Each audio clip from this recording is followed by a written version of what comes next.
Batteries are no longer just about electric vehicles. They are the backbone of the global energy transition. From grid-scale storage to next-gen chemistries, the world is racing to reshape a trillion-dollar industry. But what are the fundamental differences between battery type? Which technologies are hype and which are actually game changers? To unpack this very complex topic, I'm joined by Dave Borlace, the voice behind Just Have a Think. Dave has built a reputation for himself for breaking down complex climate and energy topics into compelling narratives backed by science, and I couldn't be more excited to have him on the show today. If you are new to this channel, you are watching or listening to VCO2, the climate investing podcast that gives you the insight, strategies, and real-world stories you need to invest smarter in climate innovations. And before we start, don't forget to like, comment, and subscribe if you're on YouTube, or to give us a follow and a 5-star review on Apple Podcasts and Spotify. Let's dive in.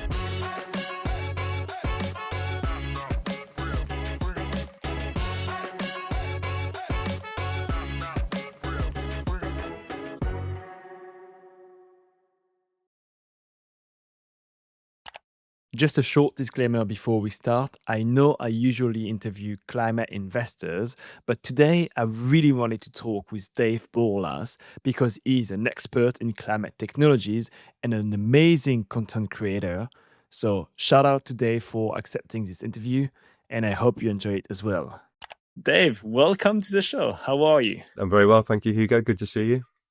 Good to see you as well. Well, look, maybe something before we start. We will do our best. We have 45 minutes. We have a lot to cover. We will compare a lot of different type of batteries. It's very difficult to do that within 45 minutes, and I'm glad you accepted the challenge. And I guess to kick things off, how does a battery work in general? What's the general principle of a battery?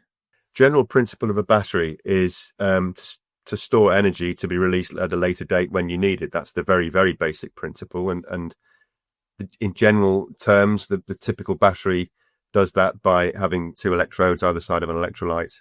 And you pass a current through, and you, in case of a lithium-ion battery, ions move from the cathode to the anode, so that one's positive and one's negative. So that's how they differentiate them. And the ions are stored typically in a graphite, because graphite has a mesh shape, so that the lithium ions can actually intercalate, they call it, so they can store themselves inside the body of the graphite, and the electrons go through an outside circuit, or come in from an outside circuit when it's charging up, and then that's effectively a stable state. To be, and you can keep that, as we all know, we can keep that fairly well charged up for quite a long time in the case of lithium-ion batteries. And then, of course, once you connect it to a load, like your phone or whatever you need to power, then the electrons flow out through the circuit and create a current, and the lithium ions travel back across the electrolyte, back to where they came from in the cathode. And you've discharged your power. So it's a way of essentially storing electrical power for future use. And why is it critical when we talk about climate change and the climate transition? You know, like the reason why we're meeting today is that there is something important behind batteries when we think about the transition that we're going through right now. What is the role of batteries in that transition? So we're moving from an electrical grid or electrical grids around the world that were typically powered, at least in the Western industrialized world, by very large, centralized, usually fossil fuel driven. We'll keep nuclear out of it for the moment, but that plays a part. But traditionally coal and gas fired power plants, very large centralized units that you might have half a dozen in a whole country, or maybe a few more in big countries, and they would do all the work, and they would flex up and down because if you needed more power, you just burnt more coal and made the turbines turn faster and generate more electricity. And therefore your supply and demand, which has to be absolutely perfectly matched on electrical systems. That's how electricity works. Whatever's demanded has to be supplied exactly. Otherwise, the frequency of the wavelength goes down. And if that goes down, you start having all sorts of problems like brownouts and even blackouts. And if it goes up, if you supply too much electricity and not enough demand, then you're zapping too much power through the cables, and then you can have, melted cables in extremis. So there's two good things about fossil fuel power plants. They're very flexible, and even if you're not burning coal, the flywheel effect on the big inertia wheel means that you keep, even when it stops, even if there's a slowdown or an uptick, you've got this sort of inertia that helps you keep the frequency at a reasonably safe level. Now we're moving to a state where we're moving away from large centralized power plants like that and towards this massively distributed, renewable but intermittent world where you've got millions, potentially in the future, millions of different distributed energy producers like solar panels, wind turbines, even batteries in cars. When you've got millions of cars on the roads in not too distant future, all those batteries will also contribute. And so the difficulty with renewables is that they are intermittent. They produce electricity if the wind turbine produces electricity when the wind's blowing, as we all know, and solar panels produce electricity when the sun's shining. And that's less predictable, of course, and no one's disputing that. So you need something when you're producing too much electricity from those wind turbines and solar panels, you don't want to fry your cables. So you either need to dump the electrons into something like a battery, or what happens today is that you actually have to switch off or curtail those producers of electricity, which is crazy because you have to pay the operators to stop turning the wind turbines, to lock them down. Then you have to buy your electricity from somewhere else in a different part of the country. So there's all sorts of crazy stuff. So batteries remove that, or to a large extent, batteries can remove that, and they can store the excess. And then when there's not enough, they can give it back to the grid to keep everything smooth. So they act as very good regulators for the grid, and that's a key role in the new future grid systems. If you look at California, batteries are playing a very, very increasingly large role in the evenings. They're almost half of for several hours during the evenings. They're almost half of the content of the grid in California because they've stored up all those electrons during the day when it's been sunny. So that will happen more and more in more countries. So really what you're saying there is there's not going to be an energy transition without a way, at least to store energy. Batteries are also type of technologies anyway, but a way to store energy for this renewable energy to be able to just be used at a moment when the sun is not shining or the wind is not blowing. Essentially, yes. There'll be lots of other things, interconnectors and different types of storage and different ways of making electricity, but essentially that's what batteries will do, yes. So going on in terms of I think it's a perfect moment now, maybe bring a bit more of that kind of venture capitalist investor side of things. But the one thing about batteries is that it's a massive market. It's growing super fast. It's estimated today to be around $120 billion. And it's estimated to grow until 2035 to $400+ billion. So that's a stunning 11% growth rate year on year. Across a 10-year period, which I think from an investor point of view, obviously it's quite interesting. And also something else that's happening, and that's the purpose of this episode, is that we have a diversification and maturity of certain technologies. We have startups like Lithium-based power, Verkor, raising millions of dollars in that space with all type of different battery technologies, which I think from an investment perspective makes it quite exciting. Although some say that we might be late on some of the technologies if we invest now. But I guess today's topic is to talk about the 5 different type of batteries that we've identified as kind of major players or major chemistries that are interesting in the world of batteries. We'll try to cover the technology parts a little bit to understand how it works, and then get to really what's the climate impact and the economics of each type of batteries. And I guess to start, Dave, we need to start with lithium-ion, I guess is the reference. So can you tell me more about, what it is, how much it costs? Yeah, I mean, lithium's attractive for this purpose because it's a reactive metal. It's got one electron in its outer shell, which it's happy to give up. So that's the sort of thing you're looking for. And it's it's proven to be the most sort of robust so far. It's got a sort of the Goldilocks zone of a blend of qualities that it does what it needs to do without causing too many problems.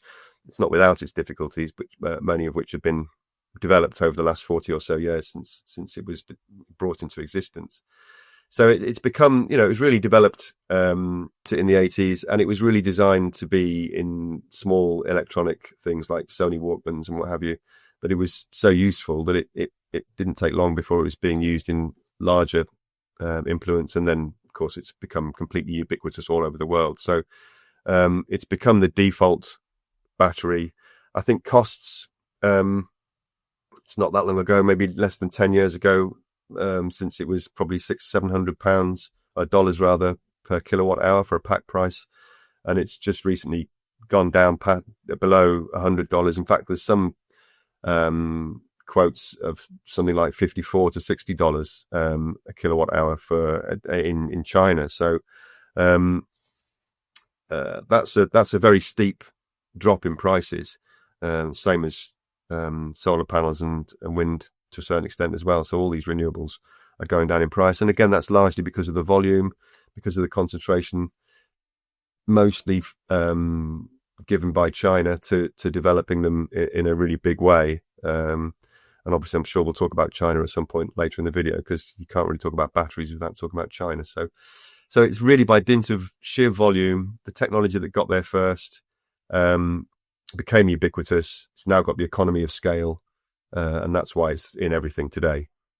Couple of things to react there, but I guess part of my question would be about the features and why lithium-ion is actually a good, a good way to store energy. But let's talk about China first. The fact that the price has come down, according to you, is it because we mostly have these economies of scale, or is it also because maybe producers are incentivized in some ways into slashing the margin down and just producing mass volumes in China by probably the government there? So what's the story according to you? I think it's probably a bit of both. It's chicken and egg though. So you definitely they couldn't just do that and force the issue without the volumes being there. So I think the Chinese government would probably argue that they were doing no more than incentivizing a very important new technology by helping nascent developers and suppliers to get on the ladder and get going. And then those incentives gradually get pulled away as they start to stand on their own 2 feet. So yes, China does do that.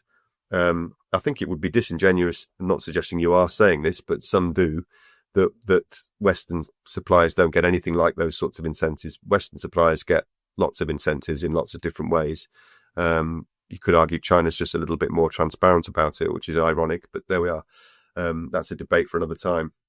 So I think you're right to raise it, and you're right. I think you're right to sort of get in the sense that you're inferring there's an uneven playing field between East and West, and that's another argument that's been had, and I've got some sympathy for that. But the fact is, China are looking after China, and our job is to look after our own countries, and they're only doing what we would do in the same circumstances. But their technologists there's no question their technologists have developed lithium-ion technology far more rapidly than probably anywhere else in the world. And you can't really deny that. And I was reading today that I think 75% approximately of lithium-ion batteries are produced in China. Is that the order of magnitude that you have in mind? Yeah, it's about right. So that's mainly BYD and CATL. Between them, they're the majority of that 75%, or a large part of it anyway. CATL's the largest, and BYD are now the largest electric vehicle maker in the world, having, I think, just overtaken Tesla, and they are the second largest battery maker in the world. And so I guess in terms of like the context, I think lithium-ion is mostly used in electric vehicles. Is that correct? Most electric vehicles today have lithium, in fact, the vast majority have lithium-ion battery technology in the electric vehicles. But there are others coming up, which I'm sure we'll talk about a little bit later. And there are variations on lithium-ion as well. Of course, there's NMC, which is nickel, manganese, and cobalt. which has historically been the chemistry of choice because it's got very high energy density.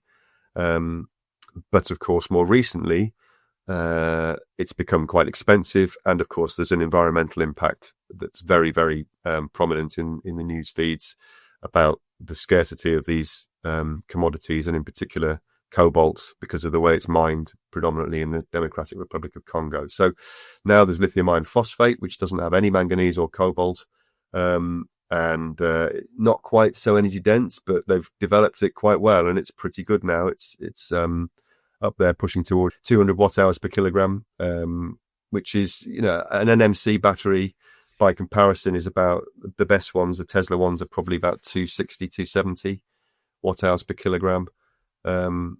So lithium iron phosphate, you know, if you don't want a sports car, if you just want a car to get from A to B, lithium iron phosphate is the choice, and it's regarded as quite a lot safer as well. So there's lots of good reasons to go with lithium iron phosphate. Very interesting. And I think maybe just to set the context for those that are not too familiar with the battery industry, there are a few, I guess, features that are very interesting when we look at batteries. I think one is energy density. How much can you put in a certain kilogram of that battery? Like how much energy can you store? I think the cycle life as well. How many times can you charge and discharge a battery? And then how fast it charges. But something I think which is interesting for lithium ion is the weight of that battery, because obviously when you put it in a car that's actually moving, you want to reduce as much as possible the weight of that battery. Otherwise it becomes quite difficult to move the car. So all of that makes the case for lithium ion. But going back to what you said on the climate impact, what's your take on lithium ion? Is that a great type of battery if it has to be produced at mass scale and be used everywhere in the world, or are there also technologies that are better from that point of view? I wouldn't say there's technologies that are technically better. I'm not a battery chemist, so I only know what I've researched from others who know more about it than I do. But lithium ion is a very good technology. It works extremely well. Nothing yet has superseded it in terms of energy density, which is, as to your point about weight, for things that need to move, you need the highest energy density you can get. And there are lots and lots of batteries in laboratories around the world that are, you know, claiming higher than 300, some up to 500 watt hours per kilogram as a comparison. So that's almost double the best lithium ion batteries today, but none of those are in mass produced cars just yet. So this valley of death between the laboratory and mass production, you know, that's a very real thing. So we need to take that with a pinch of salt. At the moment, lithium ion is the technology to beat still. And in terms of environmental impact, again, listening to others who know more about it than I do, my understanding is that there's a lot of lithium, lots that we probably haven't even found yet. There's plenty that we know about already, plenty enough to supply the transition that people keep talking about. And of course, let's not forget the major difference between powering an electric vehicle and anything else with a battery or electricity and powering it with fossil fuels is that fossil fuels are not recyclable. Once you've burnt the coal or the gas or the oil, it's gone. And all the carbon dioxide's gone into the atmosphere as well. Whereas with things like lithium, all right, we need to extract a lot of lithium in the first place, but it's recyclable and more recyclable. And the recycling industry itself, which is an entirely different industry, is also growing at a rate of knots. And in 5 or 10 years, when millions of very old lithium-ion batteries become available for recycling, that recycling industry will explode. And also, even before it gets to that stage, we're now finding that lithium-ion batteries that people used to say wouldn't last more than 2 or 3 years, don't buy an electric vehicle, you know, you'll be swapping the batteries out in 2 or 3 years. They're outlasting the chassis of the car. There are taxis out there with 1 million kilometers on the clock, with still got 80% capacity left in the batteries. And even then, when the car dies, when the physical car dies, the batteries can be extracted and placed into other facilities to act as stationary storage. So they're not moving anything, but they've still got a very useful capacity of electrons that can be moved about to power stationary facilities. So, you know, it's a pretty strong story. And now as more and more things start to use lithium-ion batteries, and we're getting more and more long-term history, the story just gets stronger and stronger. It's giving me a lot of positive optimism towards the future of our world. But I guess maybe something you said there, which I think is quite interesting. One is that you're not too concerned about the supply chain point of view, and are we able to actually grow the production of these batteries? But then second there, which I think is very interesting for me, is it feels like it's quite a mature technology and mature industry when we think about lithium ion. And obviously, there's going to be likely other versions of it. But compared to the different type of batteries that we'll talk after this one, it feels like it's the most advanced. I mean, you're right to say it's a mature technology in general, but that's not to say there aren't startups working with innovative ways to use lithium in battery chemistry technology to drive better energy density. And I'm sure we'll come on to solid state technology later in the podcast, and that's one way of doing it. So that, and most of those use lithium ion in some way or form. So, and some people are looking at aviation, for example, and that's an exciting area. So I wouldn't write off lithium ion from an investment point of view. I would just say look for innovators in the space. Very interesting. Well, to transition to the next section of this episode, we'll talk about lithium-sulfur. Actually, one of the startups that's quite famous in the space is called Lithium. They have raised a 200 million Series B in 2023.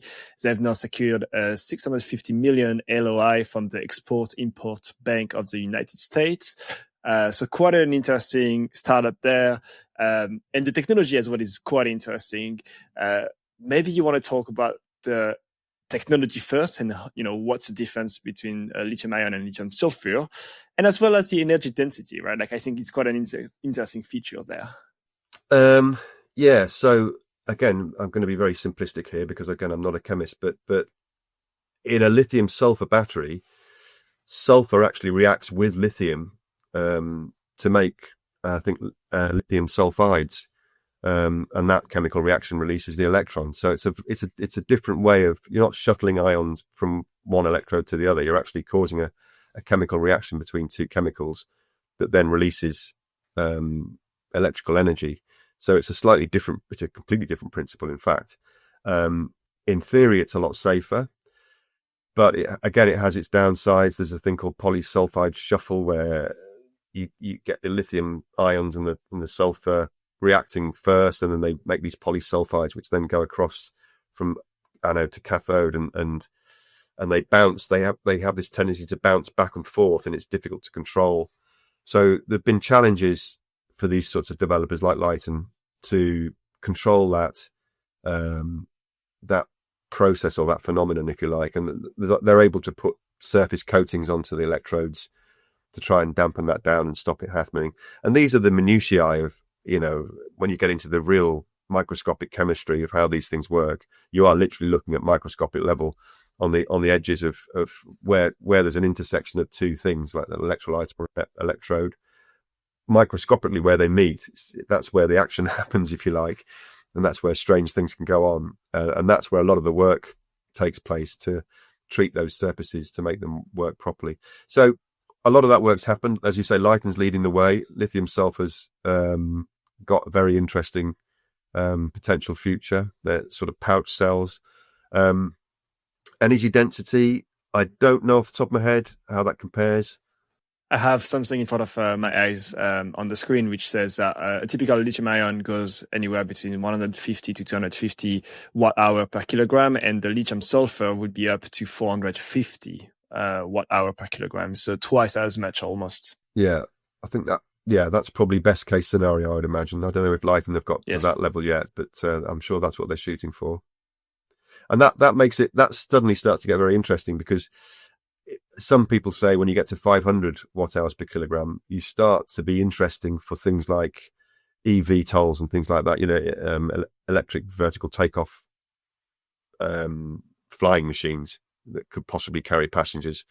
So you start opening very interesting avenues, not just for lithium-ion batteries in cars, or lithium-sulfur batteries in cars, but other applications as well. So we could maybe fly electric in the future.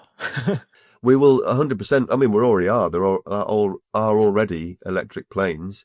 They're not jumbo jets, and they will, I think, probably never be planes that cross oceans or continents. But I think there are already planes now in development that will probably do 1,000 kilometers with maybe 90 passengers if at a pinch. So again, not big planes, but if you think about somewhere like America, where people use planes like taxis to crisscross the country, 1,000 kilometers, 600 miles, that gets you from quite a lot of cities. It doesn't get you across the whole of America, but it gets you quite a lot of commuting. So in the course of the next couple of decades, we may well see those sorts of technologies become a reality. And what's your take then when we come back to that discussion on the procurement of sulfur and the supply chain around it, and as well as the price? Is sulfur widely available as a material? I believe so, yes. I think it's got all sorts of uses outside of battery. I mean, it's used for all sorts of different things. So it's already a ubiquitous, very cheap product in use all over the world for all sorts of things. So they'd just be tapping into that supply chain as far as I understand it. I don't know. I couldn't give you a price per ton or price per kilo. I can't remember that off the top of my head, but it's a cheap, ubiquitous commodity, no question. Very interesting, which means that it makes it quite an interesting case with, as we said, so it's very lightweight. The other statistic I have in front of my eyes as well is the number of cycles. It could go up to 4,000 cycles, so compared to about 2,000 for lithium-ion. So could be used longer, and it might also be a little bit cheaper, and as well as lighter weight. So all in all, makes it an interesting case. It does. Like all best case scenario, though, all these things have to be caveated with that. That's a lot of these things are theoretical, maximums or optimal operating parameters that don't always exist in the real world. Whereas, of course, lithium-ion has been there and done it and nailed it already. So there's lots of exciting stuff, but they have to really walk the walk before they can be regarded as really viable alternatives. Yeah, as you said earlier, so it's this valley of death in the middle that hopefully, Lithium and other startup in the space passes through and creates more like at scale battery in lithium sulfur. Another technology to transition again, we'll cover it one by one. So you mentioned it earlier already, it's sodium ion batteries. Obviously, sodium is a very abundant material, so really easy to procure. What's the story there? What's a tech, first of all? Yeah, it's next one down on the periodic table. So, it's very similar to lithium. It acts in virtually exactly the same way. Just doesn't carry quite the energy density. It's not quite as reactive. But the principles of the battery, sodium-ion batteries, are precisely the same as lithium-ion batteries. In fact, I think there's some people saying you can have banks of battery packs that can be interchangeable between lithium-ion and sodium-ion. That's how sort of similar the reaction is. So yes, it's cheap. It's a very abundant. Soda ash, I think, is generally where most of the sodium is. Not most of us think of salt, but I think it's actually soda ash where they get most of the sodium. Again, ubiquitous product used for all sorts of different things around the world. Dirt cheap. Economy of scale has been built into that long time ago. And the reason it hasn't been developed alongside lithium until relatively recently, at least not in any kind of serious way, is because we just didn't need to, because lithium-ion was doing such a nice job for the last 40 years, and it was coping with the electronics and the gadgets and the pacemakers and you name it in the world, that it was no problem to use lithium-ion. So why, human beings are very good at taking the course of least resistance. So why give yourself a problem when you can just use the easy thing? But now, mainly because of electric vehicles, I guess, and stationary energy storage and the likelihood that we'll be using them on electricity grids, as we talked about earlier, everybody's looking at the alternatives, and sodium is an obvious one. So that's why it's been developed over the last 5-10 years or so, to reach a point now where it is very competitive and is already being used in one or two electric vehicle models. Very interesting. I think just to share a few features as well there, but it's slightly less in terms of energy density, apparently. Similar life cycle, nothing changes on that front. So it's just probably the use cases might be a little bit different, because it means like if the energy density is less compared to lithium ion, it means that, for example, in a car, you would have to put more batteries, more weight actually to move the car. That's one way of looking at it. If you wanted that car to perform the same as a car with the same number of lithium-ion batteries, or you could just accept that you would have a car that didn't perform as well. So you use it for city cars. So the BYD Dolphin, I think they call it in China, tiny, micro car. I think they're looking at sodium-ion batteries for that car, because it doesn't have to go from 0 to 60 particularly quickly. And it has a range of maybe 100 miles, 150 miles maybe. It's enough to get you around the city. You don't need the power and the expense of a big, powerful lithium-ion battery. You can do it with sodium-ion. But you're right to say, I suspect the biggest application for sodium-ion will be stationary energy storage. It's the obvious choice. Yeah, so just to summarize, as a comparison to lithium-ion, it's cheaper, probably a bit safer as well. You have a trade-off, or at least it's probably not a trade-off. It's more like, it feels like in the world of batteries anyway, we're more going towards we try and push any type of technology in electric vehicles to actually we'll have a lot of use cases. And so different technologies will be useful for different type of scenarios, which is also a sign that this industry is getting more mature. Next section, solid state batteries. This one is super interesting for me, at least, because I didn't know anything about it until earlier this week. Tell me the idea and the concept there, because for me it seems like quite a hard challenge to solve from a chemistry point of view. The idea is a simple one, which is that the most of the volume in a lithium-ion battery at the moment is taken up with a liquid electrolyte. And you need some medium through which ions can travel from one electrode to the other. And that's currently liquid, because ions can travel easily through that liquid. There's a membrane separating the two electrodes so that electrons can't be drawn from one to the other. Only lithium ions can get through. The idea behind a solid state battery, as the name sounds, is to make the electrolyte solid. So you compress it into a smaller space. And then in theory, you have a much higher energy density because your space is smaller. So it's a relatively simple concept, but it's proving to be devilishly difficult to make it work effectively in reality. One of the difficulties they've got, again, when you get down to this microscopic level, a solid electrolyte has to meet an electrode, and at that interface, it's not flat because materials aren't at a microscopic level. And when you've got a liquid, that doesn't matter, because the liquid just takes up all the little undulations in the electrode, and the ions can pass happily through the liquid straight into the electrode. When you've got two solids that are flat, that are not flat, you've got gaps, and then that causes a problem in ionic transfer. So we're finding these semi-solid state batteries to be a compromise solution, as I understand it anyway, where they have these gels that help with this, the point where it's an interface, just to help the ions transfer. There are other complications depending on, there's lots of suppliers working on solid state batteries. QuantumScape's probably the most famous one. They've been promising, a 500 or 600 watt hour per kilogram solid state battery for years and years and years. They had big investment from Volkswagen. They still don't appear to be quite there yet. Lots of car makers, Fisker promised a car with a solid state battery about 4 or 5 years ago. That failed. I think Dyson were going to develop a solid state battery years and years ago, went into partnership with a solid state manufacturer. That failed. So it's a bit of a wasteland at the moment. And it's a bit like nuclear fusion. It's only 20 years away, and it always will be. That's the cliche that people use.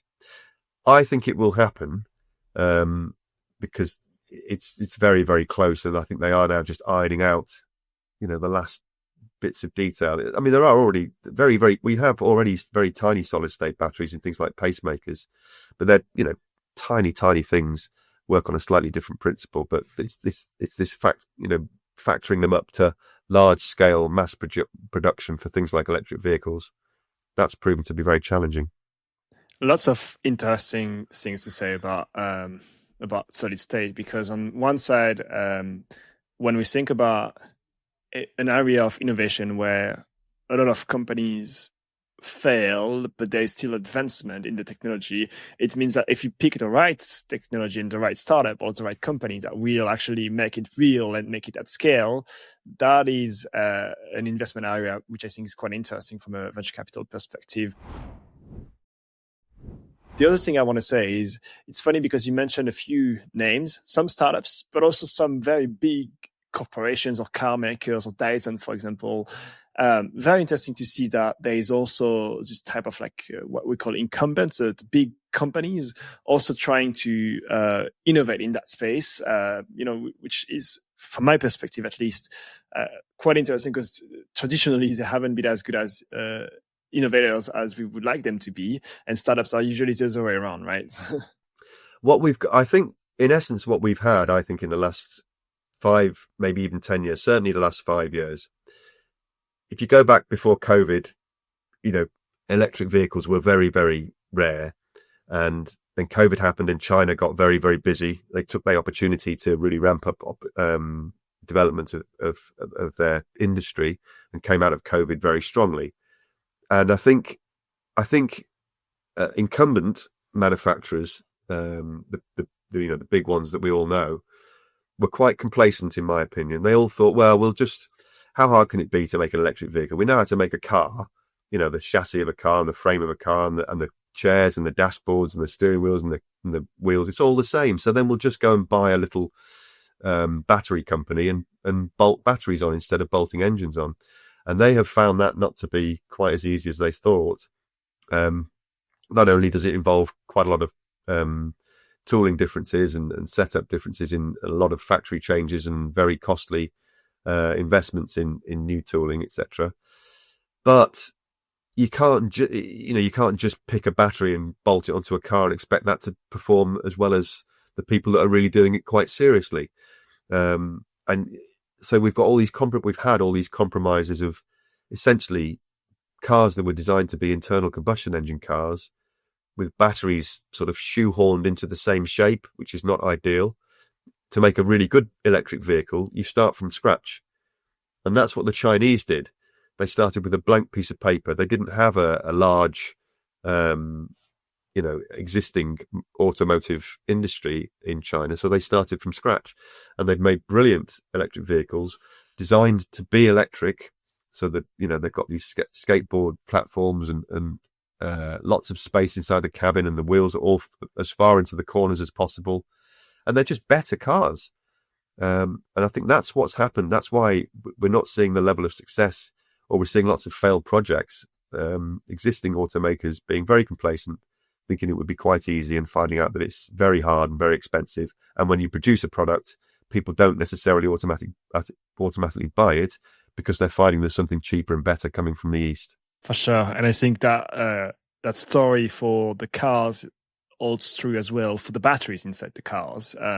Although Tesla is right now, and BYD as well, they are massive car manufacturers as well as battery makers. But very interesting story there. To transition to, we have 2 more type of batteries that we wanted to cover today. The first one is something called flow batteries. Different concept there. What is the idea behind a flow battery? How does it work, and what are the use cases for it? So a flow battery will probably never be in a moving vehicle. They're generally quite bulky. You have 2 containers of electrolyte fluid either side of a cell stack, and they're at different electrical charge, if you like. And they get pumped into the cell stack, and they cause a chemical reaction, which releases electrons, or in reverse, you can put electrons through and store energy, again, storing energy chemically, just in the liquid, or in the cell stack caused by the electrolyte liquid. That's a very layman's explanation. It's not a very good technical one. Apologies. But it's a very different way of causing a chemical reaction. It's not passing ions across a membrane from one electrode to another. It's really just this reaction of two liquids coming together. And it means that in theory, so firstly, it's very bulky. Secondly, it's very cheap because you're just using vanadium is typically what's used. It's very cheap liquids. It's very robust. That's the advantage. So for stationary energy storage, where it doesn't matter how heavy a thing is, or how much space it takes up, it's a very interesting option because it's got reasonably good energy density, certainly equivalent to lithium ion. It's got almost unlimited cycle life because you just keep pumping the liquid in to a cell stack and pumping it out again and pumping it in. And if you run out of, if it's liquid, you just put some more, you recharge your containers with liquid. You don't have to bolt on a new battery. You just pour more stuff in very simple terms. And if you want to increase your capacity in your installation, you just buy bigger containers or add more containers. You don't have to buy an entirely new battery system. So it's a really flexible system. Works very well, very robust. In Australia, there are people in the outback who power their homes with it, for example. There was a company called Redflow in Australia, which sadly I know more, but they were sort of the vanguard of flow batteries for some years, and they did a lot of good work. Actually, with bromine as well, they had a different, slightly better technology that sort of doubled you got more bang for your buck. But for reasons, not technical reasons, I think probably more business reasons, they didn't quite make it through, which is a shame because the technology itself, I think, has great value in the stationary energy storage sector. Yeah, and it's very interesting because the flow batteries, at least from what I've seen, doesn't make the headline quite as much because it's not used in electric vehicles, and as such, people don't talk about it. But when we go back to the original premise for this episode, is that for the energy system to work, we need storage for the renewable energy.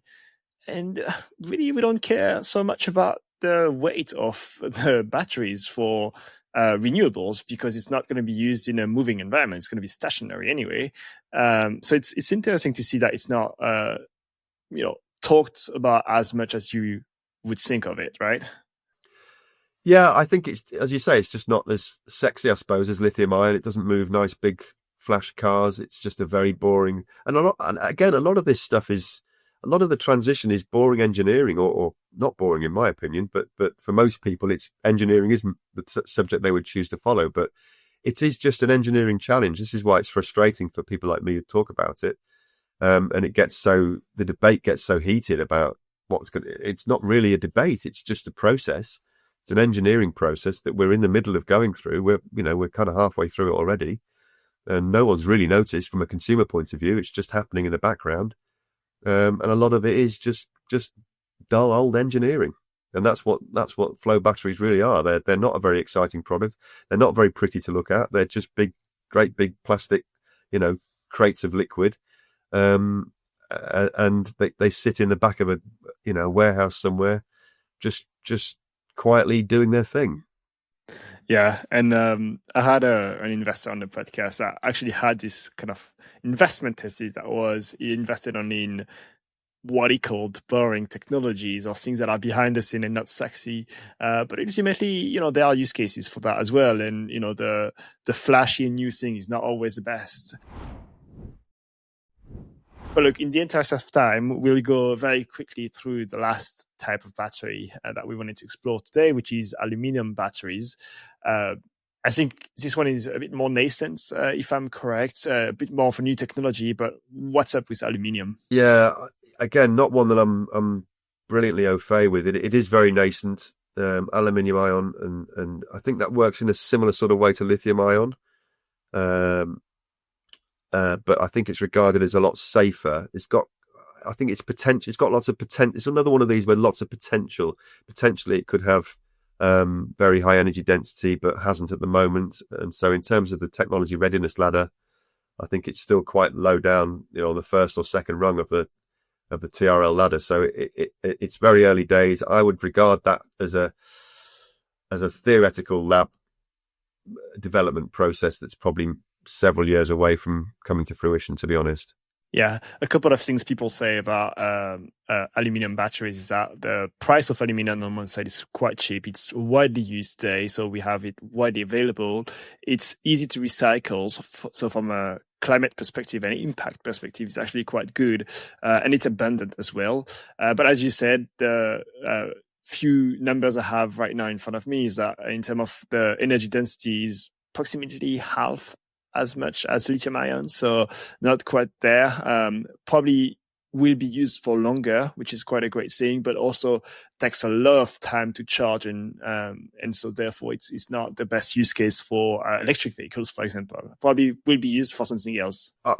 Yeah, I'm not. I mean, it will be used for some things, but I don't think it's going to play a major role either in electric, certainly not in electric vehicles, and probably not in stationary storage. I think we're reaching the realms now where we're starting to look for things that we don't need to look for.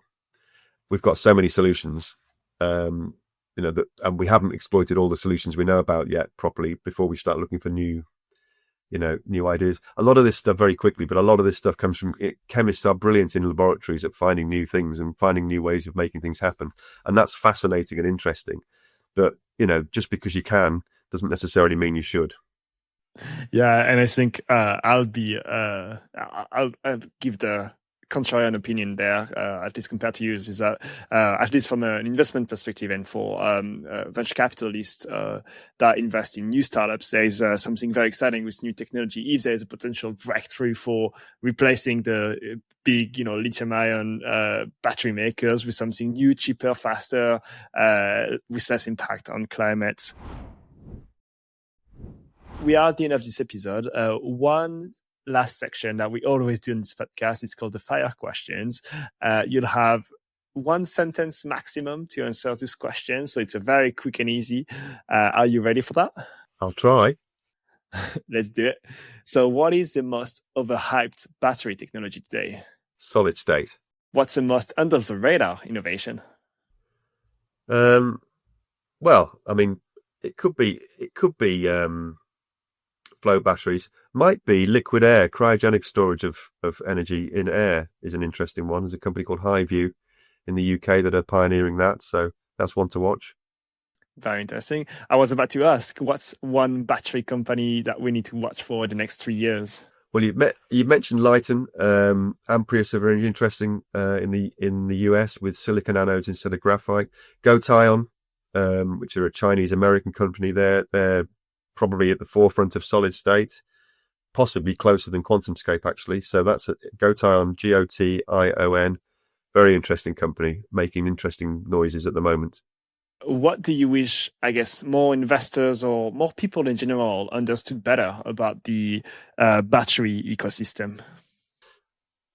I think it's the potential of as we've already talked about lots of times now, the potential of the less sexy stuff.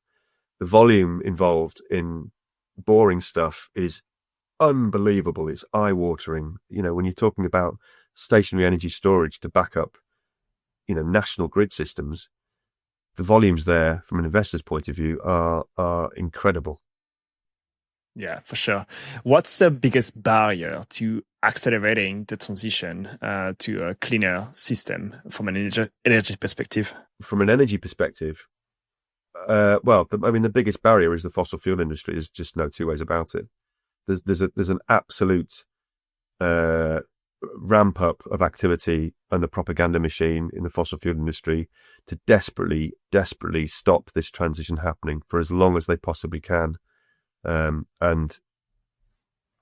that's a whole nother debate. But if they'd started 40 years ago and accepted the science that their own geologists told them, and started pivoting their own businesses towards an energy transition, they would be the masters of the universe now, because they'd be owning and monopolizing all of the electrical stuff that is coming onto the market today. But they didn't do that, and now they're dying, and instead of accepting that, they're trying to stop the transition happen, and I find that incredibly objectionable. Yeah, for sure. On the other side, on the more optimistic point of view, what's the best innovation you've seen in the battery space? Oh gosh, that's a very good question. I think I have to say I think sodium ion is the most exciting one for me. just because it's such a simple solution, so cheap and easy, and it can do just about everything a lithium-ion battery can do. So I think that's, for me, that's the one. I think that's the one that'll move fastest in the next 5 years. Great. And then what's one book, a paper, maybe a TV show? I would probably not say a TV show, but that people should read about on batteries or should watch for on batteries. Oh, gosh. Because I know you read a lot of papers when you prepare your videos. So yeah, I mean, I wouldn't presume to steer someone towards a scientific paper because, gosh, they are impenetrable. But I would, I would possibly someone like Mark Jacobson in America. He's written a lot of papers. He's a professor of this sort of stuff. He's written 100% clean grid. He talks about batteries and renewables and what have you. Mark Z. Jacobson is his full name. He's one to look out for. I'm sure everyone already knows him, but he's very prominent on LinkedIn, and you can find him very easily by Googling him. And he's written lots of books about this sort of subject. And then 2 last questions for you today. The first one is, where can we find you online if people don't know you yet? You can find me on LinkedIn and on YouTube, and I'm afraid to say that's it. I don't do any of the other social medias because I'm an old man. So you just look for Just Have a Think on YouTube. That's exactly, and that will pop up. And then the last question for you today is, who's the next climate kind of creator or like content creator in the climate space that I should interview? I know you know a lot of people in the space, so I wanted to ask you. A friend of mine called Simon Clark, I think, does very good work on YouTube.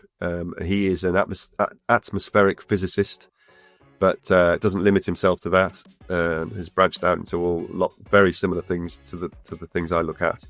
But he's a very well qualified, very learned chap. And one more name, if I could, Ewan McTurk, who is a battery chemist by profession. So he would have wiped the floor with me today. What he doesn't know isn't worth knowing. And he's online. You can find him on LinkedIn as well, and he's on YouTube as well. Ewan McTurk. Super.